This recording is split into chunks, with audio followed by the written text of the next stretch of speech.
filles, j'espère que vous allez bien. Je suis de retour avec vous aujourd'hui pour une nouvelle vidéo.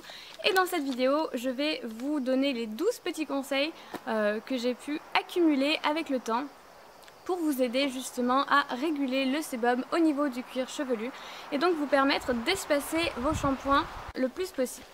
Donc on va tout de suite entrer dans le vif du sujet. Donc dans un premier temps, la première erreur, c'est de se brosser ou de se peigner les cheveux trop souvent. C'est quelque chose qui était devenu vraiment compulsif chez moi il y a quelques années lorsque mes cheveux étaient dans un état catastrophique. Et quand je vous dis catastrophique, c'est au point où lorsque je suis allée chez ma coiffeuse, elle m'a dit que si je n'arrêtais pas toutes mes mauvaises habitudes, c'est-à-dire me laver les cheveux tous les jours, les agresser en les brossant 3000 fois par jour, que j'allais finir par venir un jour pour devoir me faire tout couper, puisque de toute manière, rien ne répare des cheveux abîmés en mauvais état. Et j'ai pris vraiment peur à ce moment-là et j'ai commencé à suivre ces conseils. Donc la première chose, c'est vraiment d'éviter de se brosser trop souvent les cheveux. La deuxième chose, c'est d'éviter de se toucher les cheveux trop souvent. Je suis très mal placée pour vous donner ce conseil parce que je sais très bien que nous, les filles qui avons les cheveux mi-longs ou longs, peut-être même courts d'ailleurs, je ne sais pas, on a tendance à se les toucher très souvent ou même quand on est stressé, à se les toucher, se les entortiller, etc. etc. Voilà, ça c'est vraiment à proscrire également parce que ça rend les cheveux gras tout au long de la journée. Troisième conseil que je pourrais vous donner, ce serait de les attacher tous les soirs. Alors pas forcément avec une queue bien serrée au niveau du crâne, hein, ça gêne pour dormir.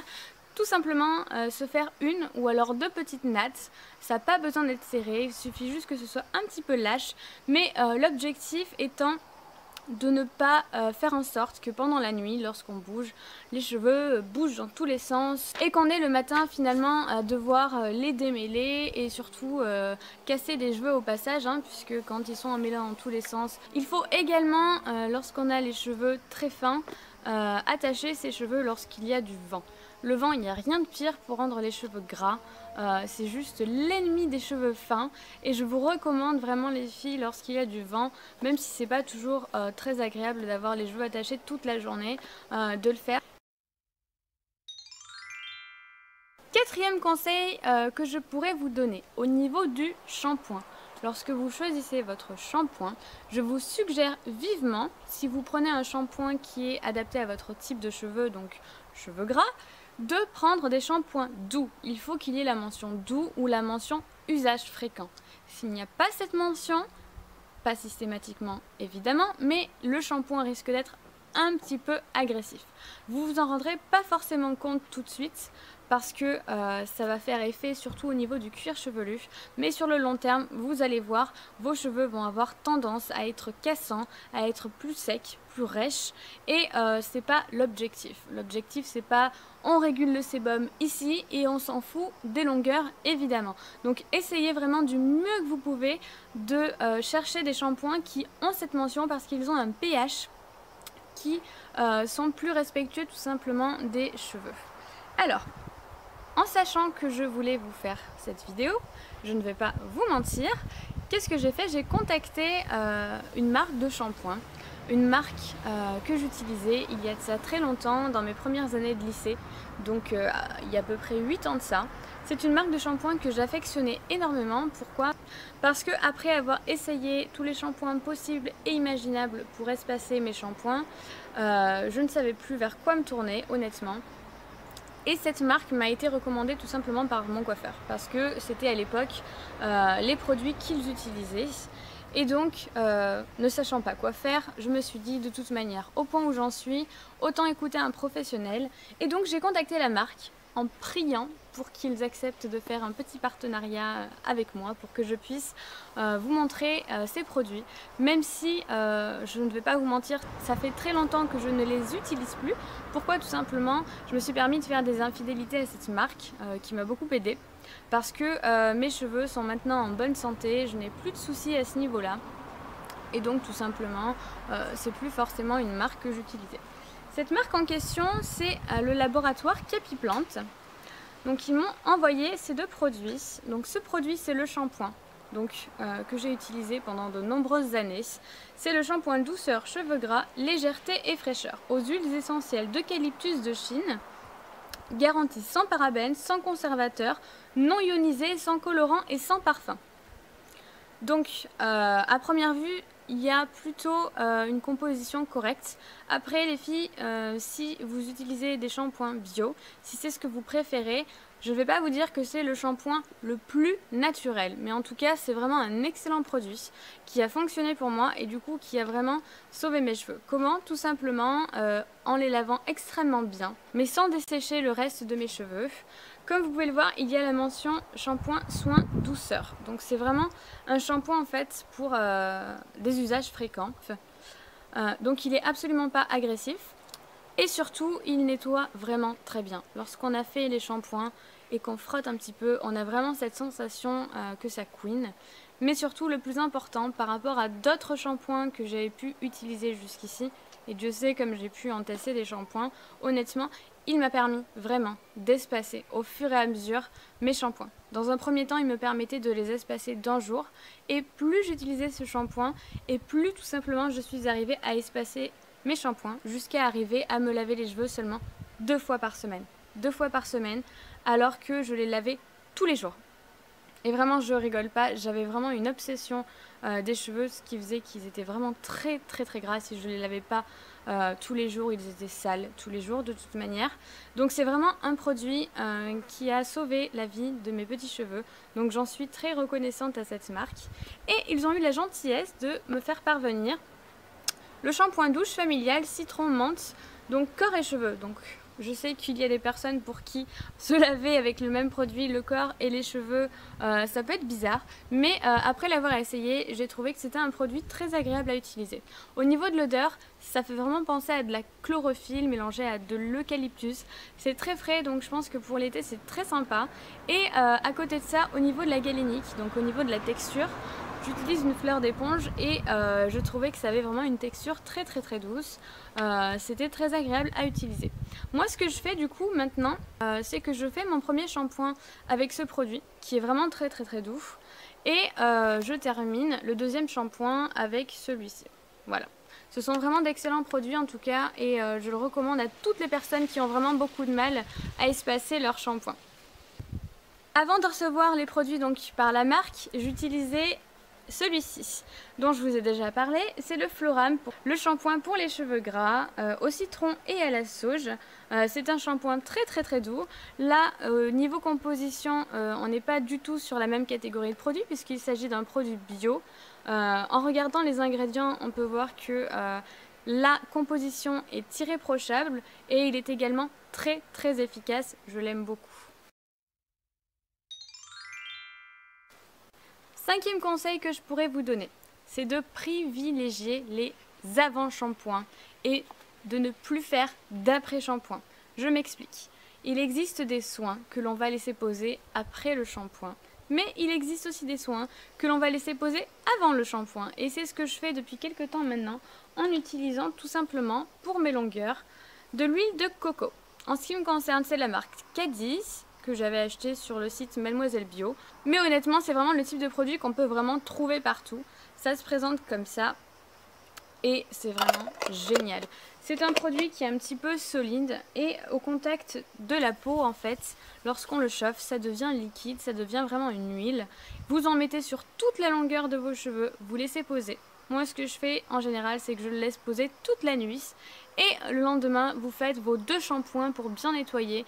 Et honnêtement, moi qui avais peur au début, pas besoin franchement de faire un après-shampoing, pas besoin de refaire un soin derrière. Vos cheveux ont vraiment été intensément nourris pendant toute la nuit et c'est vraiment génial. Le fait de ne pas utiliser d'après-shampoing, ça va tout simplement éviter à vos cheveux de boire quelque chose de trop riche après avoir nettoyé vos cheveux et du coup d'avoir tendance à les rendre un petit peu plus gras, un petit peu plus rapidement. Sixième conseil que je peux vous donner, ce serait de les rincer à l'eau froide.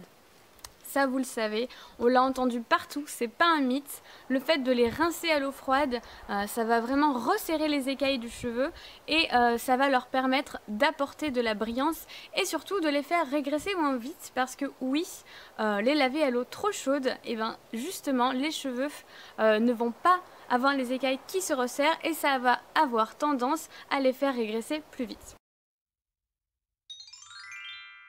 Septième conseil que je peux vous donner, c'est d'éviter de leur mettre toutes sortes de choses une fois qu'ils sont mouillés, c'est-à-dire les soins pour des pointes ou encore protecteurs de chaleur, ou alors si vous le faites, essayez vraiment du mieux que vous pouvez d'éviter les racines.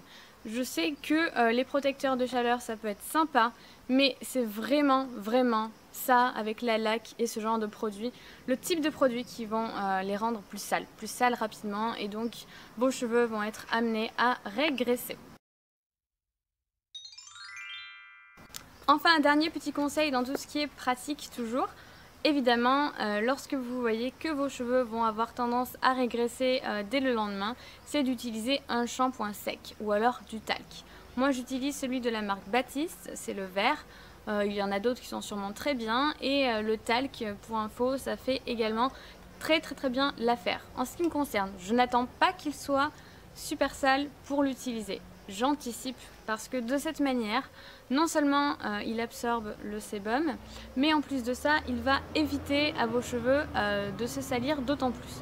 Moi, je trouve que c'est plus efficace comme ça. Après, libre à vous évidemment d'en mettre lorsque vous trouvez qu'ils sont trop sales. Ce sera toujours mieux que de ne...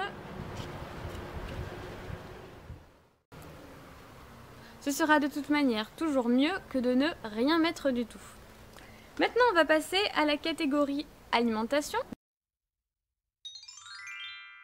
Donc dans un premier temps, il faut savoir que les personnes qui ont tendance à avoir des cheveux très gras devraient éviter, en tout cas, ou diminuer les produits laitiers. Tout ce qui est fromage, yaourt, lait, il faut vraiment éviter les produits laitiers parce que ça a vraiment tendance à rendre les cheveux plus gras. Évidemment, qui dit produits laitiers dit éviter également les produits trop gras. Une personne qui va avoir tendance à manger vraiment beaucoup trop de charcuterie, c'est clair et net que de toute manière, le gras va se retrouver dans son corps à un endroit ou à un autre. Et malheureusement, le gras ingurgité peut également contribuer à se retrouver au niveau du cuir chevelu. Donc vraiment éviter de manger trop gras. Enfin, dernière petite astuce, il faut boire beaucoup d'eau, ça c'est bien connu, que ce soit pour les cheveux ou pour toute autre chose, il faut vraiment boire énormément pour éliminer toutes les toxines. Et pour les personnes qui ont tendance à boire très difficilement comme moi, je vous suggère de mettre dans votre eau quelques gouttes d'anthésite ou alors de sirop ou quelque chose qui va rendre l'eau beaucoup plus facile à boire. En ce qui concerne l'anthésite, c'est quelque chose qui se trouve partout et en plus c'est sans sucre. Donc c'est juste super, ça le désaltère super bien et d'un autre côté ça vous donne encore plus envie de boire parce que c'est super bon et donc c'est un bon moyen je trouve pour se forcer à boire un peu plus. Dernier petit conseil, ce serait évidemment de bien penser surtout à laver vos brosses à cheveux, à laver également de manière régulière les tés d'oreiller. En ce qui me concerne, je suis arrivée aujourd'hui à un rythme de 2 lavages par semaine et au minimum, je trouve que c'est bien de laver ses tés d'oreiller au moins une fois par semaine, histoire de repartir sur du propre et surtout de ne pas donner davantage de raisons aux cheveux de régresser. Puisqu'évidemment, quand nos cheveux sont sales, on dort dessus et mine de rien, le tissu ça absorbe le sébum et donc ça peut contribuer à rendre vos cheveux encore plus gras. Et voilà, donc j'en ai terminé pour mes petits conseils pour essayer d'espacer vos shampoings. Je sais que c'est un véritable parcours du combattant pour beaucoup de personnes, ça l'a vraiment été pour moi pendant très longtemps. Et c'est vrai qu'il y a beaucoup de choses à respecter pour faire en sorte de pouvoir espacer les shampoings. Mais une fois que les cheveux se sont rééquilibrés, ont vraiment retrouvé leur équilibre naturel, si je puis dire, voilà, c'est vraiment plus simple, ça facilite la vie et on n'est plus obligé d'avoir une routine aussi stricte. Une dernière petite chose, il y a quand même toutes les raisons hormonales que je n'ai pas citées parce que tout simplement je ne peux pas vous donner de conseils là-dessus, je ne suis pas qualifiée pour le faire. Les problèmes hormonaux c'est quelque chose de très compliqué à résoudre, très compliqué à comprendre et seul un médecin sera en mesure de répondre à ces questions. Voilà les filles, bah écoutez, j'espère que cette vidéo vous aura plu, surtout qu'elle pourra vous aider dans votre combat. Et puis je vous dis à très bientôt pour une prochaine vidéo. Ciao ciao!